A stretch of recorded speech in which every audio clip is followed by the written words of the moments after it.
ආයුබෝවන් සුබ දවසක් කියලා පිළිගන්නවා PB එකනක NC Farm YouTube channel එකට. අද කට්ටියත් එක්ක කතා කරන බලාපොරොත්තු වෙන්නේ කිරිගාව පාලනය කරනකොට අපිට අත්‍යවශ්‍යම අංගයක් වන කිරිගාව නිවාස නිර්මාණය කියන මාතෘකාව. ඉතින් මේ කිරිගාව නිවාස නිර්මාණය අපිට අත්‍යවශ්‍ය වෙන්නේ අපි වැහි කාලෙදී ඊළඟට අවුව මේ වගේ අවස්ථාවන් වලදී සත්තු ඇතුළේම කියන්නේ සත්තු පිටට දාන්න නැතුව සත්තු ඒ ගව පාලනය කරන භූමිය තුලම තියාගෙන සත්තු හදනවා නම් මෙන්න මේ කිරිගාව නිවාස කියන්නේ අපිට අත්‍යවශ්‍ය වෙනවා. ඉතින් අද අන්න ඒ හේතු නිසා තමයි මේ කිරිගාව නිවාස නිර්මාණය කියන මාතෘකාව කට්ටියත් එක්ක කතා කරන්න බලාපොරොත්තු වෙන්නේ. ඉතින් මේ වෙනකොට වැහි කාලේ අවසන් වෙලා තියෙන හැම පැත්තකටම එතකොට ගොඩක් පැතිවල මේ වෙනකොට කිරිගාව නිවාස අලුතින් නිර්මාණය කරනවා. ඉතින් එතකොට මේ කිරිගාව නිවාස අලුතෙන්ම මුලින්දම කිරිගාව පාලනය කරන්න ඉන්න කෙනෙක්ට මේ කිරිගාව නිවාසයක් කොහොමද නිර්මාණය කරන්න කියන එක ගැන දාල අදහසක් ලබා ගන්න පුළුවන් වෙන තමයි අද මේ PB එකේ NC Dairy Farm අපි මේ වීඩියෝ එක අරගෙන එන්නේ. ඉතින් මේ වීඩියෝ එකේ අරගෙන කරුණු කාරණාවන් තෙත් කලාපය වීඩියෝ කලාපය මෙන්න මේ කලාප දෙකේම කිරිගාව නිවාස නිර්මාණය කරනකොට පොදුවේ භාවිත කරන්න පුළුවන් දේවල් තමයි අද මේ වීඩියෝ එකෙන් කතා කරන්නේ. මේක මුලින් ඉඳන් පටන් ගන්න කෙනෙක්ට කිරිගාව නිවාස නිර්මාණය කරන අදහසක් නැත්තම් එයාලට ගොඩක් මේක වැදගත් වෙනවා. ඉතින් මේ උපදෙස් මේ කරුණුකාරයන් සහ තවත් මේවට සම්බන්ධ ප්‍රොජෙක්ට් තියෙනවා. ඉතින් මේ දේවල් ඔක්කොමත් එකතු කරලා හොඳ කිරිගාව නිවාසයක් කට්ටියට නිර්මාණය කරගන්න පුළුවන්. හොඳ දැන් අපි බලමු අද අපි මේ කිරිගාව නිවාස නිර්මාණය කරනකොට අපි සලකා බලන්න ඕන කරුණුකාරයන් සහ මේ කිරිගාව නිවාසයේ ඇතුළත අපි බලන්න ඕන දේවල් මොනවද කියන කාරණා සම්බන්ධව අපි කතා කරමු. එහෙනම් වැඩි කතා නැතුව අපි අපේ වීඩියෝ එකට අපේ YouTube channel subscribe කරන්න දැන් subscribe කරන්න notification එක බණ කට්ටිය කරලා තියාගන්න. හොඳයි අපි අද අපි මේ කිරිගාව නිවාස නිර්මාණය කියන මේ වීඩියෝ එක කතා කරන්න. හොඳයි යාළුවනේ. මේ කිරිගාව නිවාසය නිර්මාණය කරන්න කලින් අපි මෙන්න මේ කරුණුකාරාව සම්බන්ධව දාල අදහසක් අපි සැකස්මක් තියාගන්න ඕනේ. ඉතින් මෙන්න මේ කරුණුකාරණාවන් මම කොටස් 7ක් යටතේ මේ වීඩියෝ එක කට්ටියත් කතා කරනවා. ඉතින් ඒ කරුණුකාරණාව තමයි ගවගාන නිර්මාණය සඳහා ස්ථානයක් තෝරා ගැනීම. අපි අනිවාර්යයෙන්ම ගවගාන නිර්මාණය කරන්න තෝරා ගන්න ස්ථානය පිළිබඳව සලකා බලන්න ඕන දේවල් තියෙනවා. ඊළඟට මේ ගවගාලේ පොළව සැකසීම. ඒ කියන්නේ මේ ගවගාල මේ ස්ලොප් එකක් විදිහට තියෙන්න බෑ. පොළව එක හරියට මට්ටම් කරලා ඒ විදිහට හදා ගන්න ඕනේ. එතකොට මේ කණු නිර්මාණය, වහලේ සැකසීම, බිත්ති නිර්මාණය, සතුන් වෙන් කිරීමේ කුටි කොහොමද අපි හදන්න ඕනේ සහ මේ සත්තු ඇතුළේ විදිහට හදනවා කෑම බක්කිය. ඉතින් මේ කෑම බක්කියට තමයි අපි කතා කරනවා මේ වීඩියෝ එකදී. මෙයාලට ජලය සපයන්න කොහොමද කියන එක ගැන. ඒකට මේ ජලය සපයීම ගැන වෙනම වීඩියෝ එකකුත් අරගෙන එනවා. ඉතින් මෙන්න මේ කරුණු කාරණාවන් 7න් තමයි මේ අද කිරිගාව නිවාස නිර්මාණය කියන වීඩියෝ එක අන්තර්ගතයේ තියෙන්නේ. අනිවාර්යයෙන් මෙන්න මේ කාරණාව සම්බන්ධව සැලකිලිමත් වෙන්න ඕනේ. ඊට අමතරව මෙන්න මේ වහලේ සහ මේ කණු මෙන්න මේ කරුණු කාරණාවන් දෙක සම්බන්ධව ගොඩක් සැලකිලිමත් වෙන්න ඕනේ. මොකද මේ කිරිගාව නිවාසයක් අපි නිර්මාණය කරන අවුරුදු 10කට 15කට සැරයක් අපි රිපෙයාර් කරන තමයි මේ කිරිගාව නිවාස නිර්මාණය කරන්නේ. එතකොට මේක නිර්මාණය කරනකොට අපි ඒක හොඳට අපි ඒක වටපිටාව එතකොට මේ කිරිගාව නිවාසය කොහොමද හදන්න ඕනේ කියන එක ගැන අපි අනිවාර්යයෙන්ම අපේ ඔළුවේ හොඳ ප්ලෑන් එකක් තියෙන්න ඕනේ. මොකද අවුරුද්දෙන් දෙකකින් වෙනස් කරන්න නෙමෙයි මේක හදන අවුරුදු 10ක් 15ක් මේ වගේ දීර්ඝ කාලයක් භාවිත කරන්න තමයි මේ කිරිගාව නිවාසය නිර්මාණය කරන්නේ. හොඳයි අපි යමු මෙන්න මේ කරුණු කාරණා 7 ඇතුළත් මේ කිරිගාව නිවාසය කොහොමද අපි නිර්මාණය කරන්න කියලා බලන්න. හොඳයි යාළුවනේ. ගව නිවාසයක් සඳහා සුදුසු ස්ථානයක් තෝරා ගැනීම. මුලින්ම අපි හොඳින් හිරුවෙලි සහ වාතාශ්‍රය ලැබෙන ස්ථානයක් තෝරගන්න ඕනේ. අඳුරු නැති, හුලං හොඳට හමන, මොකද දාඩිය දානවා රස්නේ වෙලාවල් වල සත්තු පැය 24ම ගව නිවාසය ඇතුලේ ඉන්නවා නම් ඉතින් අන්න එතකොට හිරුවෙලි සහ වාතාශ්‍රය හොඳින් ලැබෙන ස්ථානයක් වෙන්න ඕනේ. අපද්‍රව්‍ය පහසුවෙන් බැහැර කළ හැකි ස්ථානයක් වෙන්න ඕනේ. දැන් ගොඩක් වෙලාවට අපද්‍රව්‍ය ගොම සහ ගව මූත්‍රා මෙන්න මේවා අපිට පහසුවෙන්ම බැහැර කරන්න පුළුවන් ස්ථානයක් වෙන්න ඕනේ. අපිට ගොඩක් වෙලාවට බලා ගන්න පුළුවන් ගව නිවාසවල බයෝගෑස් වලවල් හදනවා. ඉතින් මෙන්න මේ අපද්‍රව්‍ය වලින් තවත් ප්‍රයෝජනයක් ගන්න තමයි බයෝගෑස් වලවල් හදන්නේ. ඉතින් බයෝගෑස් වලවල් හදන එක ගැන වීඩියෝස් ඕන තරම් YouTube එකේ තියෙනවා. ඔයාලට අවශ්‍ය නම් කියන්නේ ඒ වගේ වීඩියෝ එකක් පැහැදිලිව බයෝගෑස් වල නිර්මාණය කිරීම වීඩියෝ එකක් තියෙනවා. තව YouTube channel එක දාපු එක මම ඒක කට්ටියට දාන්න බයෝගෑස් වල කොහොමද හදන්නේ කියන එක.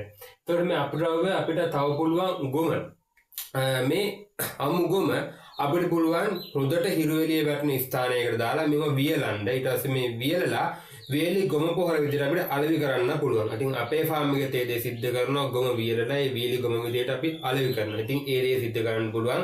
එතකොට ගව මූත්‍රා තමයි අපිට ජලය සමග ගව ගාලා පිරිසිදු කිරීමේදී හොදලා බැහැර ගන්න තියෙන්නේ. ඉතින් මේ අපද්‍රව්‍ය කළමනාකරණය එක අපි නිසි ක්‍රමවේදයක් යටතේ කරන්න ඕනේ. නැත්නම් නීතිමය මාර්ගයෙන් ගියොත් අපිට ලොකු ගැටලු වලට මුහුණ දෙන්න සිද්ධ වෙන දේ තමයි මේ අපද්‍රව්‍ය නිසි පරිදි කළමනාකරණයේ යුතුව බැහැර කරේ නැත්තම්. ඊළඟට ගව නිවාස නිර්මාණ කරන ස්ථානයේ ගිලා නොබසින සහ බහසුවෙන් දියසීරාව බැස යන ස්ථානයක් වෙන්න ඕනේ. මේ ගව නිවාසය කියන්නේ සාමාන්‍ය ස්කන්ධයක් දරන් ඉන්න දෙයක්. ඉතින් මේක අනිවාර්යයෙන්ම පොළොවට බැලන්ස් එකේ ගව නිවාසයේ බර බෙදලා යන්න ඕනේ. ඉතින් ඒ ස්ථානයේ පොළොව ගොඩක් ශක්තිමත් වෙන්න ඕනේ. දැන් අන්න ඒ වගේ ගොඩක් ශක්තිමත් ස්ථානයක් වෙන්න ඕනේ. ගිලා නොබසින සහ දියසීරාව පහසුවෙන් බැස යන ස්ථානයක් වෙන්න ඕනේ මේ ගව නිවාස නිර්මාණය කරන ස්ථානය. ඊළඟට හිමිකරුට හෝ රැකියාව කරන පුද්ගලයාට අවධානය ලබා දිය හැකි ස්ථානයක් විය යුතුය. හිමිකරුට හෝ රැකියාව කරන පුද්ගලයාට හදිසියෙ හෝ මේ ගව නිවාසයේ තියෙන පැත්තෙන් සද්දයක් එනකොට අපිට ටක් ගාලා ඒක පරීක්ෂා කරන්න පුළුවන් වෙන විදිහට මේ ගව නිවාසය දුරකින් තියෙනවා නම් යම්කිසි රැකියාව කරන පුද්ගලයෙක් ඉන්නවා තමන්ගේ නිවස ළඟම තියෙනවා නම් අපිට ඉක්මනින්ම අවධානය යොමු කරන්න පුළුවන් ස්ථානයක් වෙන්න ඕනේ. මේ ගව නිවාසයක් හදනකොට ගොඩක් හොඳ දෙයක් තමයි ඒ ගව නිවාසයේ සම්පූර්ණව පෙනෙන වටපිටාව පෙනෙන විදිහට ෆ්ලෑෂර් හෝ ලොකු LED ෆ්ලෑෂ් ලයිට්ස් තියෙනවා අපිට බලා ගන්න පුළුවන්. ටියුබ් ලයිට්ස් තියෙනවා. ඊළඟට ෆ්ලෑෂර් මේ වගේ දේවල් දාලා තියෙනවා නම් අපිට පුළුවන් නිවසේ අසලම නම් ගව නිවාසයේ තියෙන අපිට අපේ නිවසින් තමයි අවධානය යොමු කරන්න. ඊළඟට රැකියාව කරන ස්ථානයක රැකියාව කරන පුද්ගලයෙක් ඉන්නවා නම් ඒ පුද්ගලයා ඉන්න තැන ඉඳන් මේ ගව ගාලා තියෙන තැන පරීක්ෂා කරන්න පුළුවන් වෙන විදිහට හදිසියේදී ඒ අවධානය යොමු කරන්න පුළුවන් ස්ථානයක් වෙන්න ඕනේ. ඊළඟට සමාජීය හා පාරිසරික බලපෑම් අවම හෝ නොමැති ස්ථානයක් විය යුතුය. සමාජීය බලපෑම් විදිහට ගොඩක් වෙලාවට එන්නේ මේ ගව නිවාස මේ ගව ගාල් වලින් දුර්ගන්ධයක් හමනවා. අන්න ඒක අසල තියෙන නිවාසවල ඉන්න පුද්ගලයන්ට කරදරයක් වෙන්න පුළුවන්. ඉතින් අන්න ඒක තමයි ගොඩක් වෙලාවට එන සමාජීය බලපෑම. එහෙම නැත්නම් තවත් සත්තුන්ගේ ഘോഷාව. එතකොට මේ සත්තුන් සමහරක් වෙලාවල් වල ගෙවල් වලට පැනලා, ඒ කියන්නේ ගෙවල් වතු වලට පැනලා භෝග කන්න පුළුවන්. ඊළඟට අපවිත්‍ර කිරීම සිද්ධ කරන්න පුළුවන්. අන්න ඒව තමයි සමාජීය බලපෑම් විදිහට එන්නේ. එතකොට පාරිසරික බලපෑම් කියන්නේ ගොඩක් වෙලාවට ගස් කඩා වැටීම්, ගස් රතු කඩා වැටීම්, ඊළඟට නායන කඳු වගේ දේවල් තියෙනවා නම් අන්න ඒවා ඊළඟට ඇලක් ගංගාවක් හෝ පිටාර ගන්න පුළුවන් බෑවක් ලොකු විශාල බෑවක් තියෙනවා නම් ජල පිටාර ගැලීම් වලින් හානි නොවන ස්ථානයක් තමයි මේ පාරිසරික බලපෑම් විදිහට ගොඩක් වෙලාවට තියෙන්නේ. ආය වන සත්තුන්ගෙන් වෙන හානි මෙන්න මේ වගේ බලපෑම් අවම හෝ නොමැති ස්ථානයක් වෙන්න ඕනේ. ඊළඟට අපිට අවශ්‍ය විටකදී ඉඩකඩ ප්‍රමාණවත් පරිදි වෙනස් කරගත හැකි ස්ථානයක් විය යුතුය. ගොඩක් වෙලාවට කිරිගාපාන පටන් ගන්න සත්තු 5 දෙනෙක්ගෙන් හෝ 3 දෙනෙක්ගෙන් 3 දෙනෙක්ගෙන් 5 දෙනෙක්ගෙන් තමයි කිරිගාපාන්නේ ගොඩක් කට්ටිය ආරම්භ ගන්න. එක්කෙනෙක්ගෙන් පටන් ගන්න කට්ටියක් ඉන්නවා. ඉතින් මේක දිගටම සත්තු 5 දෙනෙක්ගෙන් පටන් ගත්ත කෙනෙක් සත්තු 5 දෙනෙක්ගෙන් නවතින්නේ නැහැ. සත්තු 10 15 මේ වගේ ප්‍රමාණය වැඩි වෙනවා. නෑම්බියන්, පොඩි පැටවුන්, ගොනුන් අවශ්‍ය නම් ගොනුන් සහ අනිකුත් මේ ෆාම් වල ව්‍යාපාර මට්ටමේ හද සත්තු ඉන්නවා. කුකුල්ලු, එළුවෝ, ඌරෝ මේ වගේ සත්තු ඉන්නවා. ඉතින් මේ වගේ සත්තුත් ඔයාලා මේ කිරිගාව පාලනයත් කරන්න බලාපොරොත්තු ඉන්නවා නම් පොඩි අමතර ආදායමක් වගේ ගන්න ඒ අවශ්‍ය විදිහට ඉඩකඩ වෙනස් කරගන්න පුළුවන් වෙන්න ඕනේ. ඔයා ඒ මේ කිරිගාව පාලනය කරන භූමිය. එහෙම නැත්නම් තමන්ගේ කිරිගාව නිවාසය තමන්ගේ සත්තුන්ගේ ප්‍රමාණයට වෙනස් කරගන්න පුළුවන් වෙන්න ඕනේ කාලයක් යනකොට. ඒකට අපිට ඉඩකඩ අවශ්‍ය පරිදි වෙනස් කරගන්න පුළුවන් ස්ථානයක් වෙන්න ඕනේ මේ කිරිගාව නිවාසය නිර්මාණය කරන ස්ථානය. එතකොට මෙන්න මේ තුන්වෙනි කාරණාව ඉඳන් හයවෙනි කාරණාව දක්වා කරුණු කාරණාවන් අපි අනිවාර්යයෙන්ම අවධානය යොමු කරන්න ඕන කාරණාවක්. මෙන්න මේ අපද්‍රව්‍ය පහසෙන් බැහැර කළ හැකි ස්ථාන කීමට අපිට පුළුවන් බයෝගෑස් වේදිකුම් විදිහට අපිට විකුණන්න මේ දේවල් සිද්ධ කරන්න පුළුවන්. ඉතින් ඔන්න ඔය කාරණාව තමයි සුදුසු ස්ථානය තෝරා ගැනීම කියන මාතෘකාවට කතා කරන්න තියෙන්නේ. දැන් අපි ඊළඟට බලමු මේ ගව ගාලෙහි පොළව සැකසීම අපි කොහොමද සිද්ධ කරන්න කියලා. හොඳයි යාළුවනේ. ගව ගාලෙහි පොළව සැකසීම. මේ ගව ගාලේ පොළව සකසනකොට අපි මුලින්ම මේ ගව ගාල නිර්මාණයට ස්ථානය තෝරාගත්තට පස්සේ කාණු ඊළඟට මේ පොළවේ උස් පහත් මට්ටම් ඊළඟට බැස්මවල් සහ කානු සිටුවීමේ වලවල් බොරළු භාවිතා කරලා නියමිතාකාරයට හදලා අපේව සලකුණු කරගන්න ඕනේ. මොකද මේ කානු මැද්දෙන් අපිට කානෝ දාන්න පුළුවන්. ඒ කියන්නේ ගවරි මාසයේ සතුන් ලැබුම් ගන්න ස්ථානයේ සිට ඊට පසුපසින් අවදින වේදිකාව කිට්ටුව ඒ දෙක අතරමැද තමයි මෙන්න මේ කානුව අපි සකස් කරන්නේ. ඒක ඉස්සරහට ඔය කට්ටියටම මේ මෙතන රූපයම්මගෙන් කතා කරනවා. ඉතින් ඒ දේවල් අපි බොරළු භාවිතා කරලා ඒ අවශ්‍ය ස්ථාන නියමිත විදිහට හදලා සලකුණු කරලා අපි තියාගන්න ඕනේ. ඊට පස්සේ අපිට පුළුවන් මේ සලකුණු කරගත්ත වලවල් මේ වලවල් වෙන් කිරීමේ කුටි වලට එන වලවල් සහ මේ ප්‍රධාන කණු වලට එන වලවල් ඊළඟට මේ කානුවට අවශ්‍ය කරන ඒ අපි සලකුණු කරගත්ත දේවල් අපි හාර ගන්න ඕනේ. ඒ හාරගත්තට පස්සේ පුළුවන් මේ වලවල් වලට සහ කානු වලට අපි වලවල් වලට යොදන කණු ඊළඟට මේ කානුව ඒ අවශ්‍ය විදිහට හදලා අපිට පුළුවන් මේක හොඳ ඝනකම් කොන්ක්‍රීට් තට්ටුවක් දාලා අපිට පුළුවන් මේ පොළව ඊළඟට කානුව අපිට නිර්මාණය කරගන්න. ඊළඟට මේ කණු වලට යොදන මේ වලවල් වලට අවශ්‍ය පරිදි නියමිත ශක්තියට කොන්ක්‍රීට් යොදලා අපිට පුළුවන් මේ වලවල් වලට කණු යොදලා ඒව සිටවා ගන්න සහ මේ පොළව අපිට හොඳ ශක්තිමත්ව හදාගන්න. එතකොට මේ ගාලෙහි අපි බිමට පොළවට යොදන මේ කොන්ක්‍රීට් තට්ටුව සාමාන්‍යයෙන් අපේ ෆාම් එක අපේ තියෙන ගව ගාල් වල නම් මේ කොන්ක්‍රීට් තට්ටුව අඟල් 4ක කොන්ක්‍රීට් තට්ටුව තමයි අපි යොදලා තියෙන්නේ. ඉතින් ඒ වගේ අඟල් 4ක වගේ කොන්ක්‍රීට් තට්ටුවක් යෙදුවොත් මේක ගව ගාලෙහි පැවැත්මට ගොඩක් වාසිදායක වෙනවා. මොකද සත්තු නිතරම පැවිදි අතර මේ ගව ගාල ඉන්නවනේ. ඒක ගොඩක් වාසි අඟල් 4ක විතර කොන්ක්‍රීට් තට්ටුවක් අපිට යොදන්න පුළුවන් වුණා නම් ඒක ටිකක් වියදම් මත ඉන්න ටිකක් වැඩි. ඊළඟට මේ ගව ගාල පොළවේ මට්ටමට වඩා සමාවෙන්න පොළවේ මට්ටමට වඩා උස් වෙන එකකින් අපිට වාසියක් තියෙනවා. වැහි කාලේදී ජලය ගලාගෙන යනකොට ගව ගාල තුලින් ඒ වැහි ජලය යන්නේ නැහැ. ඉතින් මේක වහලවල් හදනකොට අනිවාර්යයෙන්ම ගව ගාලේ පිටතට තමයි වහලය මුළු සෙට් වෙන්න ඕනේ. එතකොට වැහි ජලය එන්නේත් නැහැ, වහලෙන් වැටෙන්නේත් නැහැ, පොළවෙන් එන්නේත් නැහැ. ඒක ගොඩක් වාසිදායකයි. වහල් නිර්මාණය කරනකොටත් ඒ ගැන අපි අවධානය යොමු කරන්න ඕනේ. ඊළඟට කානුව නිර්මාණය කරනකොට මේ කානුව සතුන්ගේ ලැබුම් බිමේ ඉඳන්, ඒ කියන්නේ මේ සතුන්ට කෑම ආහාර බක්කේ ඉඳන් මේ කානුව දක්වා අඟලක බැස්මක් තියෙන්න ඕනේ ජලය පහසුවෙන් බැහැර කරන්න. ඒ වගේම ජලය පහසුවෙන් බැස යන්න අපිට එතකොට ඉක්මනට මේ ගව ගාල වියලා ගැනීමේ හැකියාවකුත් තියෙනවා. ඉතින් ඒක ඉස්සරහා අපි කතා කරන අනික් කාරණාවකදී කතා කරන මේ වහල නිර්මාණය, ඊළඟට මෙන්න මේ කානුව, මේ ලැබුම් බිම මේවා කොහොමද නිර්මාණය කරන්නේ කියලා දාලා දහසක් කටට දෙන්න ඉදිරියේදී ඒ කරුණු කාරණා සම්බන්ධව කතා කරනවා.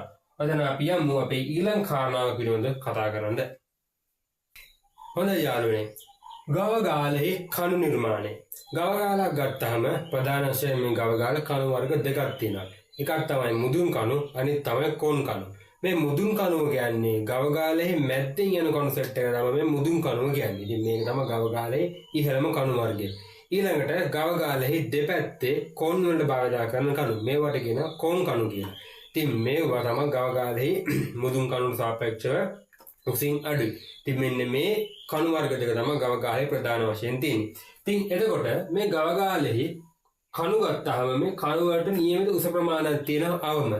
ඒ තමයි අපි මේ ගව ගාලෙහි කොන් සඳහා භාවිත කරන. ඒ කියන්නේ මෙන්න මේ දෙපැත්තට භාවිත කරන මෙන්න මේ කණු අවමය අඩි 9ක් උස් වෙන්න ඕනේ. ඔයාලා බලා ගන්න පුළුවන් මේ කොන් කණු අවමය අඩි 9ක් උස් වෙන්න ඕනේ.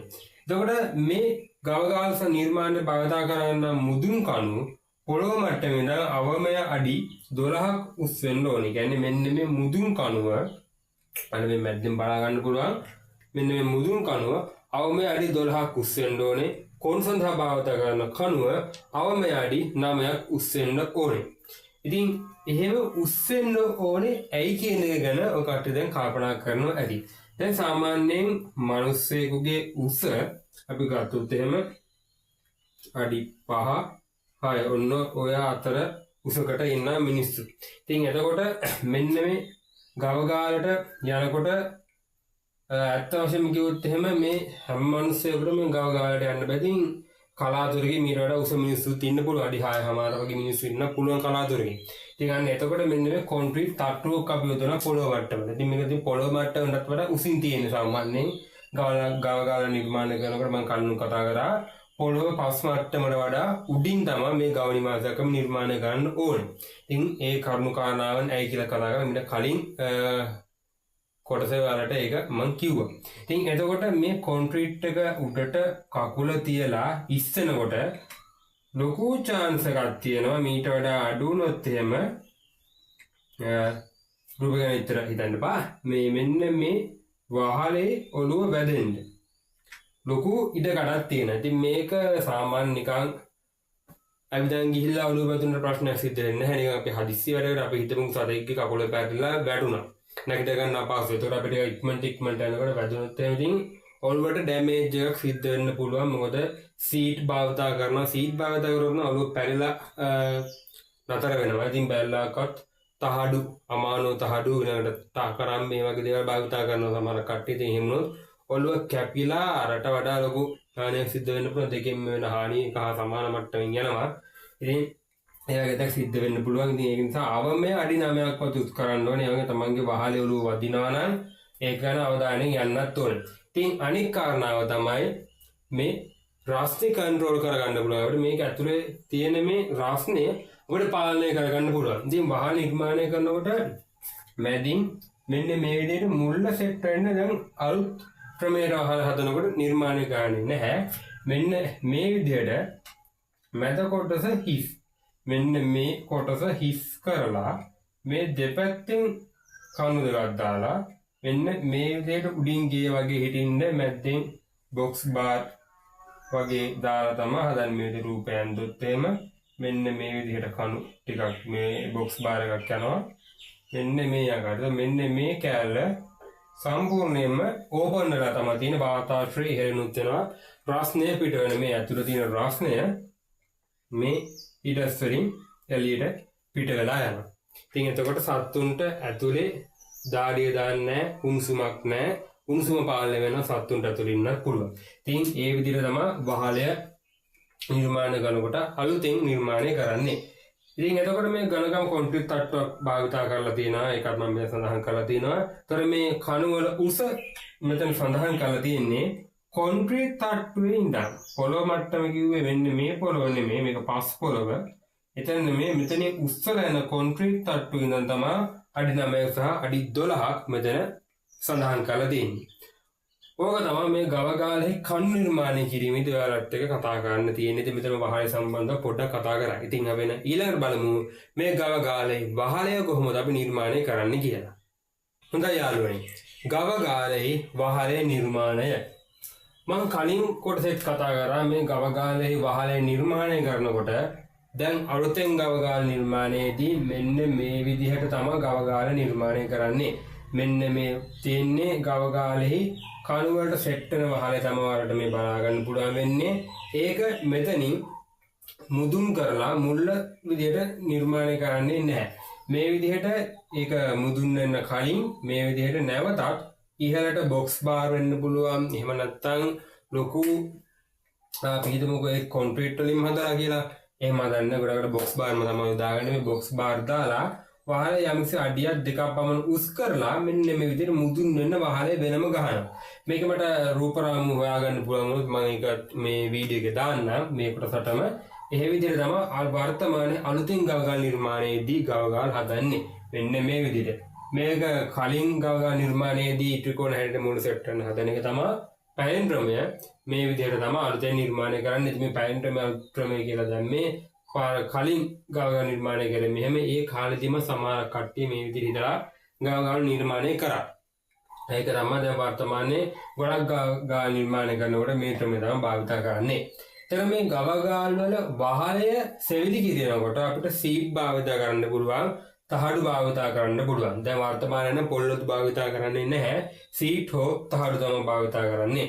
එතන මේ වහලේ කෙළවරවල් අපි අනිවාර්යයෙන්ම ගවගාලේ පොළොවෙන් පිටතට එන ගවගාලෙන් එළියට වැටෙන්න තමයි අපි නිර්මාණය කරන්න ඕනේ. මොකද එතකොට වහිනකොට ඒ වර්ෂා ජලය නැවතත් ගවගාල තුලට පැමිණීම නවතිනවා. මෙන්න මේ A සහ B කියන නම් කරවල තියෙන වහලේ දෙපැත්තේ කෙළවරවල් දෙක ඒ දෙක අනිවාර්ය ගවගාලේ පිටතට යන්න ඕනේ. ඊළඟට මේ වහලය උස්වීම තුළින් මම අර කලින් කිව්ව විදිහට වහලය උස්වීම තුළින් උණුසුම පාලනය කරගන්න පුළුවන් වගේම අපේ හිසෙහි වැදීමේ සිදුවන අනතුරු අපිට අවම කරගැනීමේ හැකියාවක් තියෙනවා. දැන් අපි කතා කරමු ඊළඟට බිත්ති නිර්මාණය කිරීම කියන මාතෘකාව පිළිබඳව. හොඳයි යාළුවනේ. ගව නිවාසයක බිත්ති නිර්මාණය කරන්නේ ශීත කලාපීය ප්‍රදේශවල මොකද සත්තුන්ට අධික සීතල දරා ගන්න බැරි නිසා. ඉතින් වීලි කලාපීය ප්‍රදේශවල විවෘත ගව නිවාස තමයි නිර්මාණය කරන්නේ. ඉතින් මේ ශීත කලාපීය ප්‍රදේශවල ගව නිවාස නිර්මාණය කරනකොට බිත්තිය සම්පූර්ණයෙන්ම බඳින්නේ නැහැ. හරි අඩක් හෝ භාගයක් තමයි බිත්ති නිර්මාණය කරන්නේ. මොකද මේ වීලි කලාපීය ප්‍රදේශවල ගව නිවාසවල බිත්ති නිර්මාණය කර සත්තු ඇතුළේ ටෝස්ට් කරන්න පුළුවන් මට්ටමට වර්තමානයේ දැන් මේ 2026 මේ මාර්තු මාසේ මේ තියෙන උණුසුමත් එක්ක සත්තු ඇතුලේ මේ තැම්බිලා තමයි සත්තු මිය යන්නේ. ඉතින් ඒක නිසා වීලි කලාපීය ප්‍රදේශවල ගව නිවාසවල බිත්ති නිර්මාණය කරන්නේ නැහැ. ඒ බිත්ති නිර්මාණය කරන ශීත කලාපීය ප්‍රදේශවල ඒ ප්‍රදේශයට ගැළපෙන පරිදි බිත්ති නිර්මාණය කරගන්න පුළුවන්. ඉතින් අනිකුත් දේවල් වලට අවශ්‍ය කරුණු කාරණාවන් වලට අද මේ වීඩියෝ එකකින් ගැන අපේ දේවල් කට්ටියට උපයෝගී කරගන්න පුළුවන්. ඊළඟට අපි එහෙනම් කතා කරමු අන්තිම මාතෘකාව දෙක වෙන සතුන් වෙන් කිරීමේ කුටිය සහ කෑම බක්කිය. සතුන් වෙන් කිරීමේ කුටිය කියන්නේ මේ සත්තු ගව ගාලා දානකොට මේ සත්තුන්ගෙන් වෙන් කරලා තමයි දාන්නේ. ඔයාලා දැකලා ඇති ගොඩක්ම පිටරට ෆාම් වල වුණත් මේ සත්තුන්ගේ මේ විදිහට කුටි වෙන් කරනකොට ඒවට වෙනම තියෙනවා භාවිතා ගන්න පුළුවන් බාස් තියෙනවා වෙනම. ඉතින් ඒවා ලංකාවේ තියෙනවා ඔයාලට මිලදී ගන්න පුළුවන්. අවශ්‍ය කරන ලින්ක්ස් මට හොයාගන්න පුළුවන් වුණොත් මම ගාව කලින් දුරකථනයේ තිබ්බ කලින් ෆෝන් එකේ මේකේ නැහැ. මට හොයාගන්න පුළුවන් වුණොත් මම ඒ වල ලින්ක්ස් පල්ලා ඩිස්ක්‍රිප්ෂන් එකේ දාන්නම්. ඔයාලට මගේ Facebook එකට ගියොත් මගේ Facebook එකේ ගොඩක් කට්ටිය මෙන්ෂන් කරලා ටැග් කරලා ඒ පෝස්ට් දාලා තියෙනවා. ඔයාලට පුළුවන් මගේ Facebook එකේනොත් ඔයාලට ඒ දේවල් බලන්න පුළුවන්. ඉතින් ඒ විදිහට හදන්න පුළුවන්. එහෙම නැත්නම් ලී කණු භාවිතා කරලත් අපිට මේ විදිහට වෙන් කිරීමේ කුටි නිර්මාණය කරගන්න පුළුවන්. එතන මේ සත්තුන්ගේ වෙන් කිරීමේ කුටිය පළල අඩි 3.8ක් 4ක් අඩි 3.5ක් 4ක් වගේ ප්‍රමාණයක් අපිට ගන්න පුළුවන්. මේ වගේ දිග සත්තුන්ට අවශ්‍ය පරිදි හැම සතෙක්ම ගොඩක් දිගක් නැහැ, එච්චර දිග අඩුත් නැහැ. ඒකට ඇවරේජ් එකක් විදිහට අපිට පුළුවන් මේ දිග ප්‍රමාණය ඔයාගාවින් සත්තුන්ගේ දිග ප්‍රමාණය අරලා අපිට පුළුවන් දල වශයෙන් මේ වෙන් කිරීමේ කුටියේ දිග ලබා ගන්න. ඉතින් මේ කෑම බක්කි නිර්මාණය ඊළඟ මාතෘකාව. මේ කෑම බක්කි නිර්මාණය කරනකොට අපිට පුළුවන් මෙන්න මේ විදිහට මේ සත්තුන්ගේ වෙන් කිරීමේ කුටිය ඉදිරියෙන්ම තමයි මේ කෑම බක්කියක් නිර්මාණය කරන්නේ. මේක ගොඩක් අයට කොන්ක්‍රීට් වෙන්න පුළුවන්. එහෙම නැත්නම් බ්ලොක් ගල් වලින් නිර්මාණය කරනවා. කොන්ක්‍රීට් අච්චුමගින් නිර්මාණය කරන කට්ටියත් ඉන්නවා. බ්ලොක් ගල් වලින් මේක නිර්මාණය කරන්න පුළුවන්. ගඩොල් වලින් නිර්මාණය කරනවා අඩුයි. කොන්ක්‍රීට් සහ බ්ලොක් ගල් වලින් තමයි මේක නිර්මාණය කරන්නේ. මේකෙදි මේකේ පළල මේ කෑම බක්කියේ පළල අඩි 2ක වගේ ප්‍රමාණයක් ගන්නවා. සාමාන්‍ය ඔයාලා දැකලා සත්තුන්ට වතුර බොන්න වෙන් කරන වෙනම නිල් පාට බූලි තියෙනවා. ඉතින් අන්නේ බූලියක් මේක ඇතුළට දාන්න පුළුවන් ප්‍රමාණයට මේකේ මිමි තිබ්බහම ප්‍රමාණවත් වෙනවා. උපමාව මේක බූලි දාන්නේ මේ නිකන් මේ කෑම බක්කියේම තමයි මේ සත්තුන්ට කෑම කන්න දාන්නේ. දැන් මේ කුස ප්‍රමාණය ඉදිරියේ මේ වෙන් කිරීමේ කුටිය සතා මෙහෙම හිටගත්තාම මේ මගේ නියපොතු තියෙන කොටස අපි ගත්තොත් එහෙම සතාගේ ඔළුව කියලා මෙහෙම හිටපුවාම මෙන්න මෙතන මේ ප්‍රමාණය ඉදිරියේ අඩි 2ක වගේ උස ප්‍රමාණයක් තිබීම ප්‍රමාණවත්. ඊළඟට මේකේ උස ප්‍රමාණය පළල අඩි 2ක් තිබීම ප්‍රමාණවත්. ඊළඟට මේ සතාගේ ඉදිරි පාද ඉදිරියෙන් තියෙන මෙන්න මේ හරස් කණුව එතන උස ප්‍රමාණය අඩි 1 වගේ ප්‍රමාණයක් තිබීම ප්‍රමාණවත්. ඉතින් මේ තියෙන වෙන් කිරීමේ කුටිය සත්ත්වයාගේ මේකේ අවශ්‍ය පරිදි වෙනස් කරගන්න පුළුවන්. ඉතින් මෙතනත් මම කට්ටිය සඳහන් කරලා තියෙන කෑම බක්කේ නිර්මාණයේදී බ්ලොක් ගල් හෝ කොන්ක්‍රීට් අච්චු වගේ නිර්මාණය කරන්න පුළුවන්. මිදුම් ලෙස උස ප්‍රමාණය අඩි 2කුත් පළල අඩි 2කුත් සහ ලඟුම්බිම් ප්‍රදේශයේ ඉදිරියෙන් කියන්නේ මෙතනින් බලපුවා මෙන්න මේ කොටස අඩි 1 වගේ ප්‍රමාණයක් අපිට ලබා ගන්න පුළුවන් කියන කාරණාව තමයි මේකෙදි ඔය කට්ටියට කතා කරන්න තියෙන්නේ. හොඳයි යාළුවනේ, ඉතින් ඒ අනුව අද දවසේ ඔයාලට කතා කරපු මේ කිරිගව නිවාස නිර්මාණය කියන වීඩියෝ එක මෙතනින් අවසන් වෙනවා. කිරිගව නිවාසයක් නිර්මාණය කරන එක ගැන සරලවම කට්ටියට අදහසක් ගන්න පුළුවන් වෙන විදිහට තමයි මේ වීඩියෝ එක අද PB එකනක එක්සිඩයිට් ෆාම් අපි අරගෙන ආවේ. ඉතින් මෙතන විතර නෙමෙයි ඊළඟට කිරිගව නිවාසයට අවශ්‍ය කරන මේ සත්තුන්ට ජලය සැපයීම, කිරිගව නිවාස පිරිසිදු කිරීම මෙන්න මේ වගේ වීඩියෝ දෙකකුත් ඉදිරියේදී අරන් එන බලාපොරොත්තු වෙනවා. ඉතින් මේ කිරිගා නිවාසයේ කාණුව නිර්මාණ කරන ගැන ඒ තරම් ලොකු ගැටලුවක් සිද්ධ වෙන්නේ නැහැ. ඔයාලට අවශ්‍ය නැහැ කියලා කරාමුත් මම මේ වීඩියෝ අවසානයේදී දාලා තියෙනවා. ඔයාලට ඒක බලා ගන්න පුළුවන්.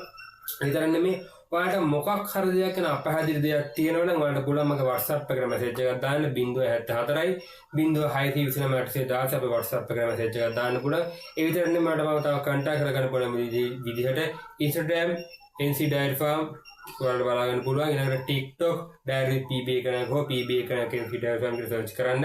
ඒ වගේම අපිව Facebook කරා කන්ටැක්ට් කරගන්න පුළුවන්. NC Dairy Farm කියලා Facebook page එක NC Dairy Farm FBP කියලා Facebook page එක හරහා ඔයාලට අපිව කන්ටැක්ට් කරගන්න පුළුවන්. ඒ වගේම අපේ YouTube channel එකත් ඔයාලා subscribe කරලා තියාගන්න. මේ හැම එකම links පාලයා description එකේ ඔයාලා දාලා තියෙනවා. ඔයාලට බලා ගන්න පුළුවන්. ඔයා මේ වීඩියෝ එක බලන අලුත් කෙනෙක් නම් දැන් අපේ PBA කරන NC Dairy Farm YouTube channel එක subscribe කරන්න. ඒ වගේම notification all button එක click කරලා තියාගන්න. අපි වීඩියෝ එක දාපු ගමන් ඔයාලට notification එකක් මාර්ගික ළඟටම ගෙන්න ගන්න පුළුවන්. අත්‍යවශ්‍ය වන දේ සඳහා WhatsApp එකේ message එකක් දාන්න. හොඳයි එහෙනම් අද වීඩියෝ එක අන්තිම වෙනකම් බලවට ඔයකට ගොඩක් ස්තුතියි. එහෙනම් තවත් අලුත් වීඩියෝ එකකින් හැම බලාපොරොත්තු වෙන අදට සමගන්න ඔය හැම දිනකටම සුබ දවසක් කියලා ප්‍රාර්ථනා කරනවා. ආයුබෝවන්.